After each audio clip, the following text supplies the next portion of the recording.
and welcome to Red Cape Universe. My name is Aditya and I work with the analytics industry for last 5 years. And here we are building community of people who believe in democratizing education. And to start this mission, we have choose Excel as the first product, and soon we will add more learning paths to this. So today we will learn about logical formulas in Excel and how they can help you create multiple reports or flags as per your requirement. So let's get started.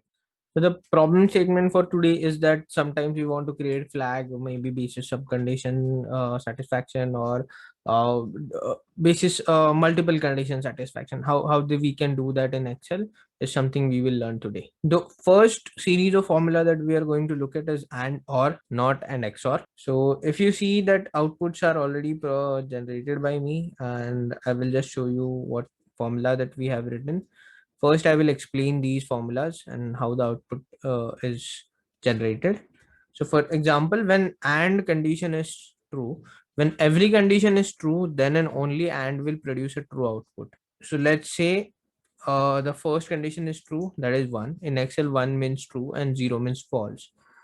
And if second condition is also true in column B, then the output of AND formula will be true. A rest of the values, it will be false because there is at least one false. So let's say there is a third value which is 0. Will it affect the true value if we use that as an input? We'll just check that it will become false value, because and states that everything has to be true, then and only then that will give you a true output. The next one is or. In or, at least one has to be true in the entire condition or length. So if you give 10 conditions, at least one has to be true, then and only that will produce a true output, or else it will be a false output. So if you can see that first three records are true and fourth record is false. And for not, it is simply to reverse the input. So if the input is true, it will become false, and if it's false, it will become true. And what are the formulas to use them, right? What you do is you just say equal to and press tab, give the first cell, then the second cell, close, hit enter. That's how you write a formula for and. But let's say this is something that we want to write a condition, actual logical condition into it. So let's say that we write it like equal to and 10 is less than 15. That will produce a true output, right? Because the condition is true. Then comma, then the second condition which says 3 is greater than 1. That's the second condition that you provided. Let's say close this with two condition and hit enter. The both of conditions are satisfied, so it will give you a true output. Same you can do for or and not. And if I place a not before this and, so if I go into this and I say not, close this into parenthesis, it will become false, right? Let's suppose that we move this, so we'll create a new one for or. Tab 10 is greater than 1, comma 1 equal to 3. So 1 equal to 2 is a false condition, right? And 10 is obviously greater than 1. So we will hit enter. It gives us true value. Now if we say that 10 equal to 1, it will become false because both the conditions are not satisfied. So that's why or will give us an output of false. And the last one is XOR. So XOR is a bit interesting. We'll just say XOR. If it returns a logical exclusive OR of all arguments. So it's basically exclusively uses OR. So we'll say equal to XOR. And we'll give this as a first, this as a second value. And we'll close this, hit enter. It will give us a false value. Let's suppose we drag this, right? It will give us a value true for second and third record, where exclusively at least one is true. When both are false, then it will give us false. and then both are true, it will give us true a false value. So when both the conditions are met, it will give us false, and if both conditions are not met, it will give us false value again. But either one of the condition is met, it will give us a true value. So that's what is and, or, not, XOR. You can use these formulas by combining them into one cell and create your own function.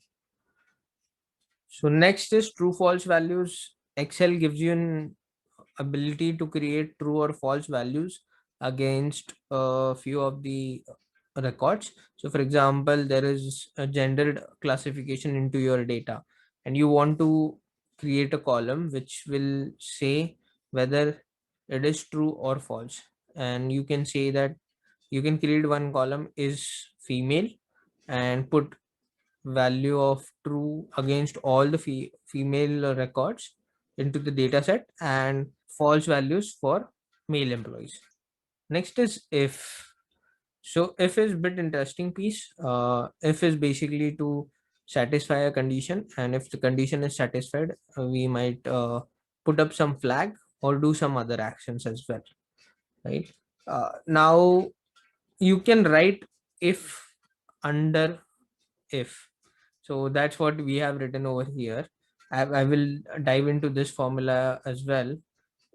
Right now, I'll just take you guys through one simple if formula, how we can write that. Okay. So I'll first explain the data set. Data set is nothing but population of countries. And these numbers are just made up numbers. Don't quote me on these numbers. These are something that I've created on my own. Though country list is something that I have taken from internet. So the first is country, second is population, third one is population in million. I have just simply divided by a million by, to this number, and then this is nested if, and we will write first simple if. Okay, we will create if statement basis one condition where we will check whether population is above 500 million or below 500 million, and if it's above 500 million, we will write as above 500, and if the population is below 500, we will create a flag called below 500 million. And if any country is satisfying a 500 million mark, we will basically put them into the above category by mentioning the condition.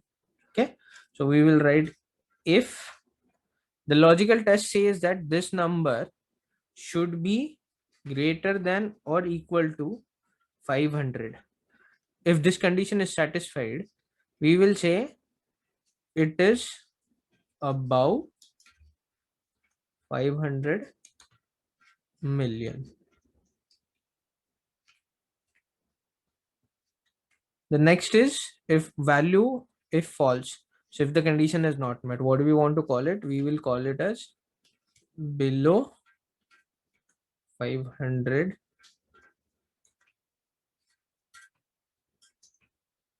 million.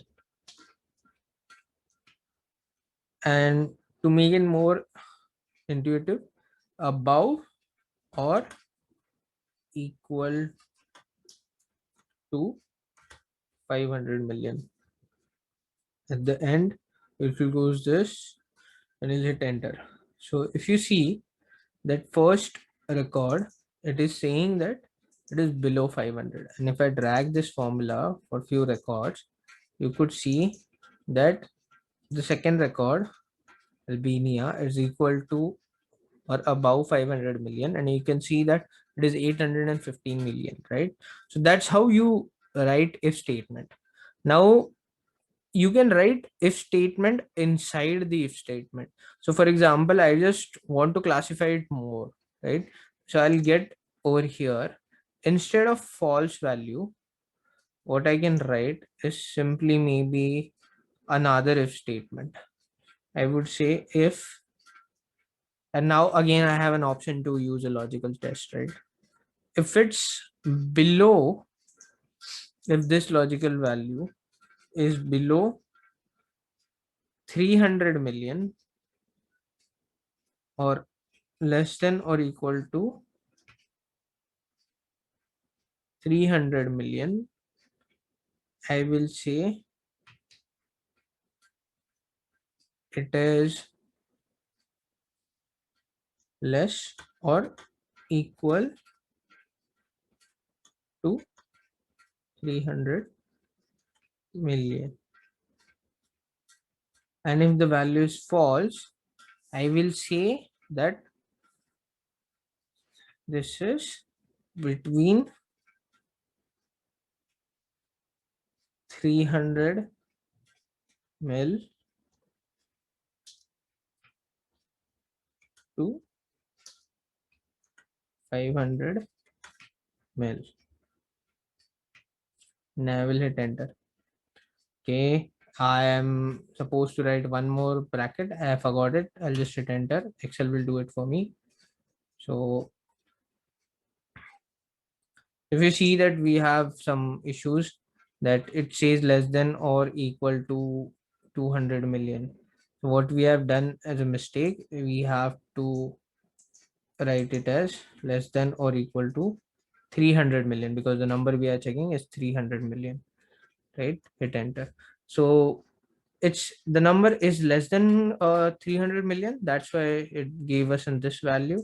If I drag this, it is changing the landscape, right? So now the values which is 417, it is going under 300 mil to 500 mil now number. So that's how you can create buckets for your data, and this is just one example. You can use multiple conditions. So if you see this formula right here right now, it's also a nested if, where we have used and condition to check how we can collaborate multiple conditions into one single piece of formula. And when you use multiple formulas in Excel, it becomes a function for your own analysis. Now let's go to if error. So when does if error occurs? So if error occurs when there is certain math rules which are broken. For example, if you divide anything by zero, you get an error, because it's then it becomes an infinity value, because you cannot divide anything by zero. That's the basic math rule. So if you try to do it in Excel, it will give you a divisional error. That's what is happening with Kevin over here. So Kevin's total mark is 0, and he got 140 out of 0. If I try to divide that 140 divided by 0, that gives an divisional error. Where with Bob, there were 400 as an entry, so we got 35%. So what do we do generally? I'll say if error, I'll put tab, I will give the value. So inside value, you can write formula as well. So I can write simply maybe another open bracket. I will say this divided by E11 divided by D11. I'll close that bracket. Now value has been given. And if the error occurs, what value it should get. So if the error occurs, I want to put it as, let's say, calculation total marks needs to be checked, and I'll hit close, hit enter. So over here it won't be giving an issue, but if I drag this formula, that will show me that total marks need to be checked.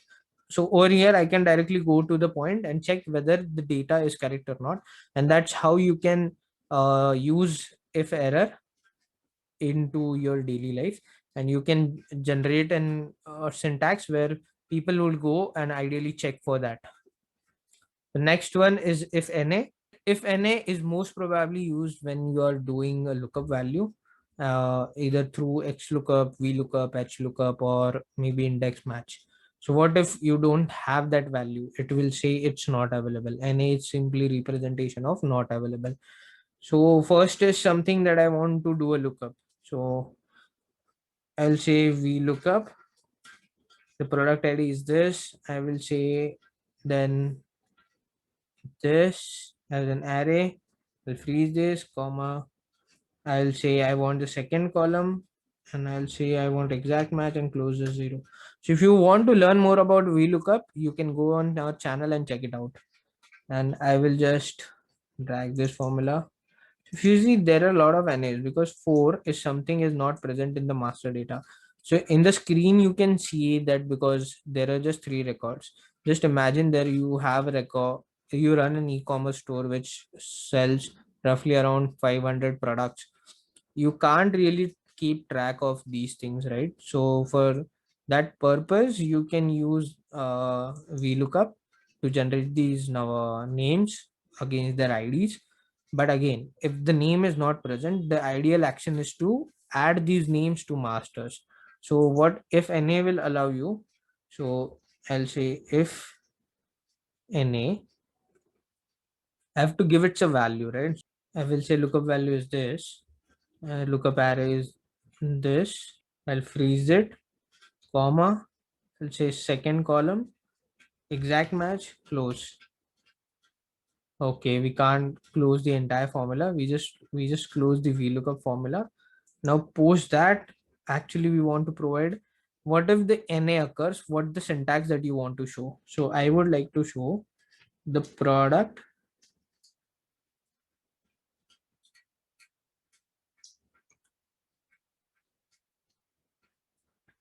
is missing in product master.